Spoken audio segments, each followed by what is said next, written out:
Hello guys, welcome to the first episode of the trade for living. इस सीरीज में मैं बात करने वाला हूँ totally based on the trading की सारी बेसिक्स से स्टार्ट करूंगा मैं, और सब कुछ मैं एक ऑर्गेनाइज्ड वे में रखने की कोशिश करूंगा।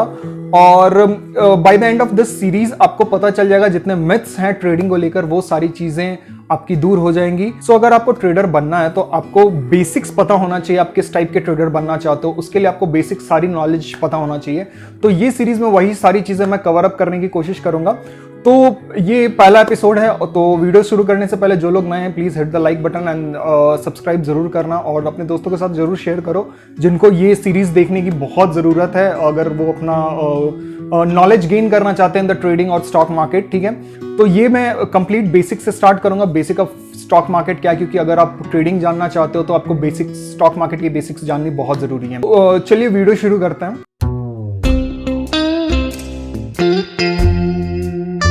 सो पहला एपिसोड है basics of the stock market. तो पहले स्टार्ट करते हैं कि व्हाट इज शेयर्स।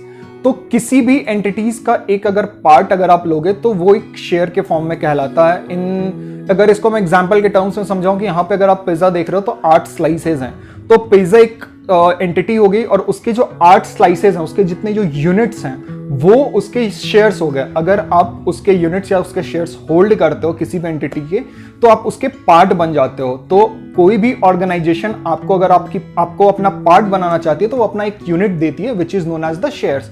अगर मैं इसको एग्जांपल के टर्म्स में लूं तो जैसे रिलायंस है, रिलायंस की अभी जैसे मैंने एग्जांपल में दिया था कि पिज्जा के 8 स्लाइसेस, मतलब पिज्जा के टोटल 8 शेयर्स हो गए। यही रिलायंस की एग्जांपल ले लो तो रिलायंस में टोटल 1000 शेयर्स हैं और उसमें से आपने 10 शेयर्स होल्ड कर लिए। तो इसका मतलब है आप रिलायंस की 1% की इक्विटी होल्ड कर रहे हो, मतलब आप 1% ऑफ द रिलायंस की ओनरशिप ओन कर रहे हो। So this is known as the shares. अगर कंपनी आपको अपना पार्ट बनाना चाहती है तो आपको शेयर ऑफर करती है जिससे आप उस कंपनी के या उस ऑर्गेनाइजेशन के पार्ट बन जाते हो। तो नेक्स्ट हम लोग बात कर लेते हैं कि शेयर्स के कितने टाइप्स होते हैं। बेसिकली शेयर्स के 2 टाइप्स होते हैं which is known as the preferred and the common stocks. तो जो हम अगर एक ओवरव्यू में बात करें तो जो अगर हम लोग स्टॉक मार्केट में यूज करते हैं, जो स्टॉक मार्केट में आप बाय सेल करते हो वो होता है preferred shares.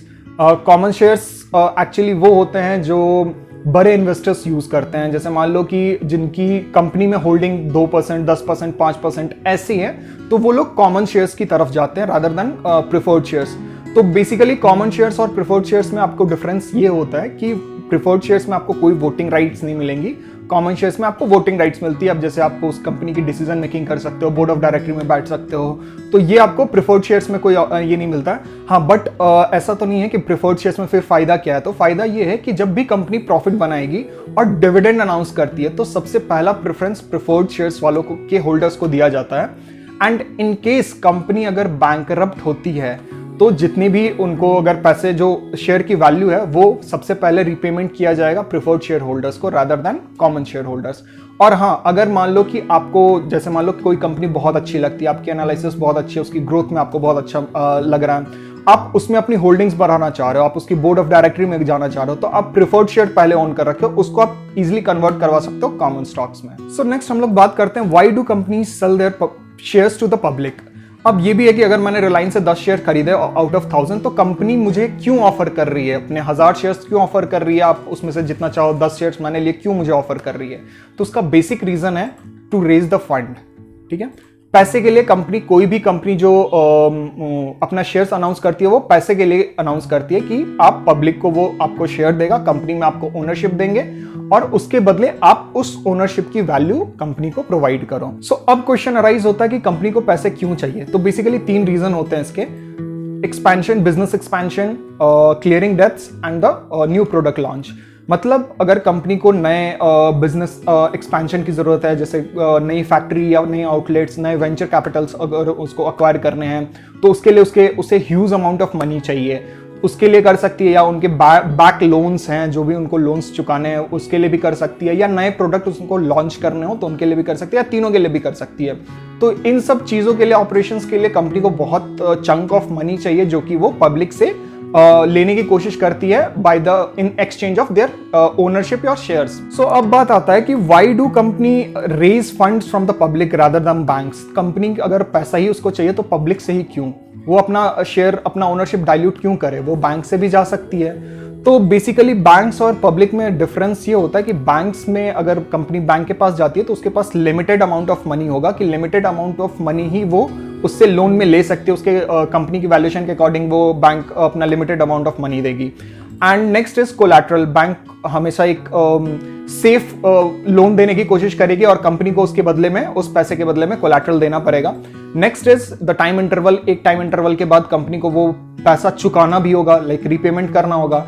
Next is the most important thing, the interest payable.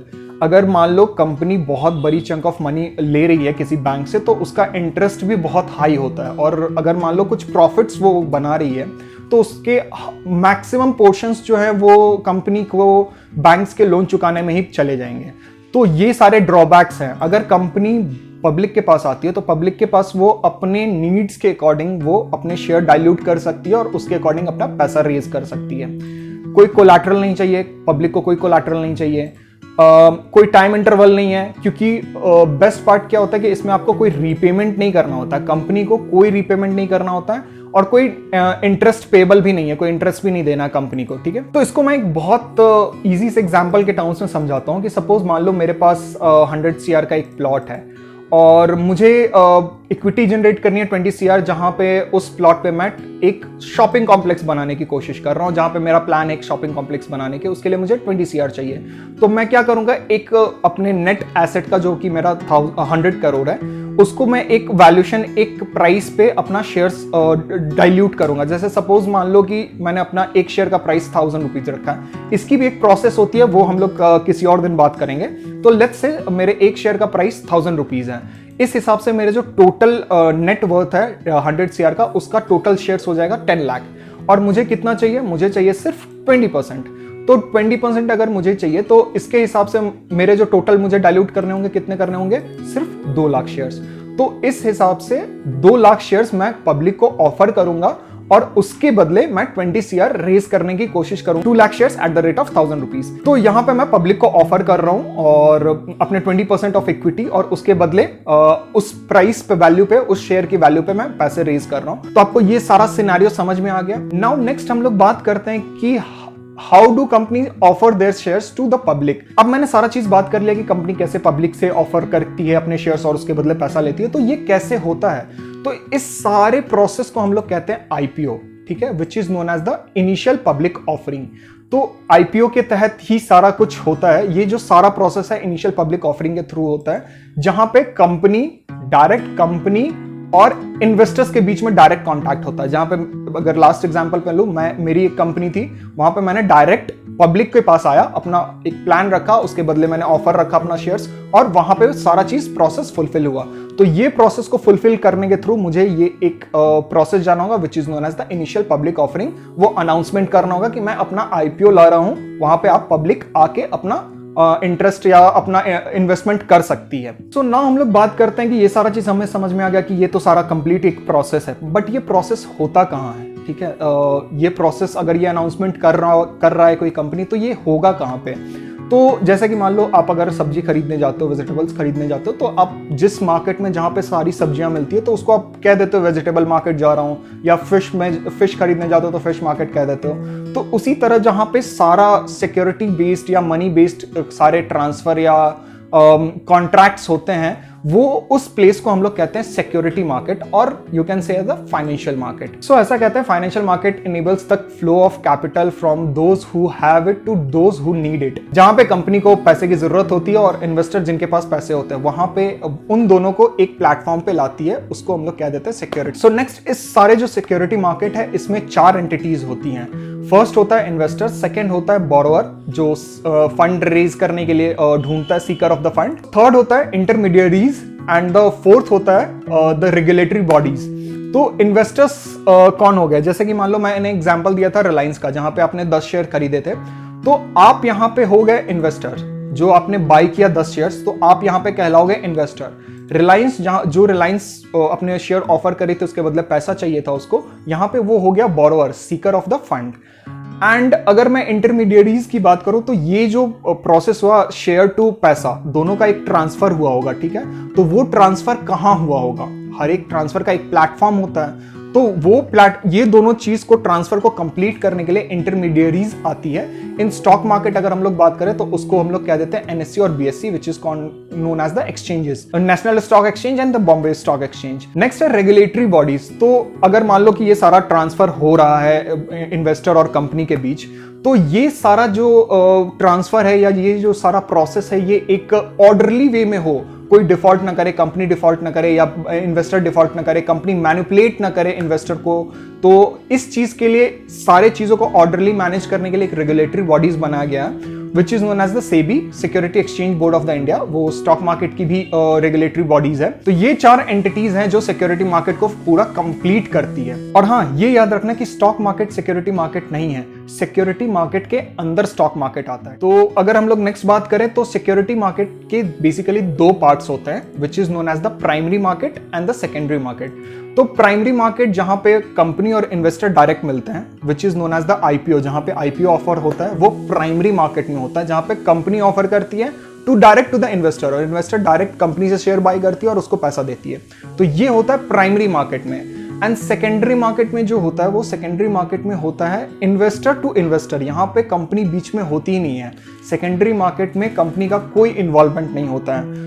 Investor एक ने खरीदा, वो किसी प्राइस पे बुक करेगा या सेल करेगा, अपनी प्रॉफिट बुक करेगा, वहीं पे तीसरा इन्वेस्टर आता है और वहां पे उस इन्वेस्टर से वो परचेस करके carry forward to next investors जाएगा। तो यहाँ पे जो सेकेंडरी मार्केट होता है इसमें सिर्फ इन्वेस्टर टू इन्वेस्टर होते हैं। तो इसी सेकेंडरी मार्केट को हम लोग कहते हैं स्टॉक मार्केट। तो ये आपको अगर क्लियर हो जाना चाहिए कि स्टॉक मार्केट में कंपनी कभी डायरेक्टली इन्वॉल्वमेंट नहीं करती है, वहां पे सिर्फ इन्वेस्टर टू इन्वेस्टर इन्वॉल्वमेंट होता है। और ये याद रखना कि कंपनी अगर स्टॉक मार्केट में कोई भी एक्शन लेती है, कॉर्पोरेट एक्शन लेती है, लाइक डिविडेंड्स हो गए, शेयर बायबैक हो गए, ये सारी चीजें जो करती है वो कंपनी करती है प्राइमरी मार्केट में। ठीक है, प्राइमरी मार्केट में वो करती है। तो सेकेंडरी मार्केट में कंपनी का कोई इन्वॉल्वमेंट नहीं होता, वहां पे सिर्फ बायर और सेलर होते हैं, जहां पे एक इन्वेस्टर बायर होता है, एक इन्वेस्टर सेलर होता है। सो यहाँ पे आप बेसिकली डिफरेंस देख सकते हो। अगर यहाँ पे आप देखोगे इस पॉइंट पे, तो objective to raise the funds, company जब प्राइमरी मार्केट में आती है तो उसका ऑब्जेक्टिव होता है टू रेज द फंड, और जब सेकेंडरी मार्केट में आती है तो उसका ऑब्जेक्टिव होता है टू कैपिटल एप्रिसिएशन। सो इसका मतलब है कंपनी जो सेकेंडरी मार्केट या स्टॉक मार्केट में जो लिस्ट होती है वो टोटली बेस्ड ऑन ग्रोथ होती है। अगर ग्रोथ हो रहा है, इन्वेस्टर को भी फायदा होगा और कंपनी को भी फायदा होगा। तो आपको ये समझ में आ गया कि ये सारा प्रोसेस या सारा इकोसिस्टम क्या है। ठीक है, तो अब हम लोग बात करते हैं कि अपने शेयर बाई किया, कंपनी से बाई किया, सब कुछ सारे प्रोसेस के थ्रू किया, तो वो शेयर तो एक डिजिटल फॉर्म में आप पैसा ट्रांसफर करो, कंपनी को तो पैसा मिल गया। तो आपको शेयर्स कहाँ मिले, आप शेयर्स कहाँ ये करते हो?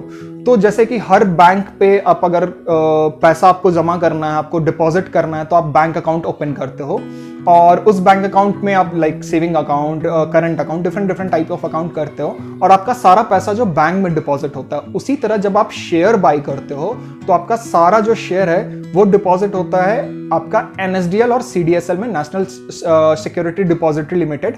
तो एनएसडीएल और सीडीएसएल 2 एंटिटीज है जहां पे आपका सारा शेयर, जो आप शेयर या स्टॉक खरीदते हो वो सारा डिपॉजिट होता है, और उस डिपॉजिटरी तक पहुंचाने के लिए आपको एक प्रोसेस के थ्रू खोलना होता है। जैसे आप बैंक अकाउंट ओपन करते हो तो उसके लिए आपको डीमैट अकाउंट खोलना होता है, which is known as the dematerialized account. ठीक है, तो डीमैट अकाउंट और ट्रेडिंग अकाउंट में बेसिकली क्या होता है कि अगर आप डीमैट अकाउंट ओपन करवा रहे हो तो आप ट्रेडिंग अकाउंट भी ओपन करवा लो, और डीमैट अकाउंट आप किसी भी बैंक के थ्रू करवा सकते हो और ट्रेडिंग अकाउंट आप उसी के साथ खुलवा सकते हो जो एक्चुअली में ब्रोकरेज फॉर्म कंसिस्ट करती है। ठीक है, तो बेसिकली बेसिक डिफरेंस डीमैट और ट्रेडिंग अकाउंट में यही होता है। तो जब आप डीमैट अकाउंट ओपन करते हो तो डीमैट अकाउंट में आप सिर्फ बाई करके होल्ड कर सकते हो, और जब बाइंग एंड सेलिंग दोनों करना होता है तो आपको ट्रेडिंग अकाउंट मस्ट है।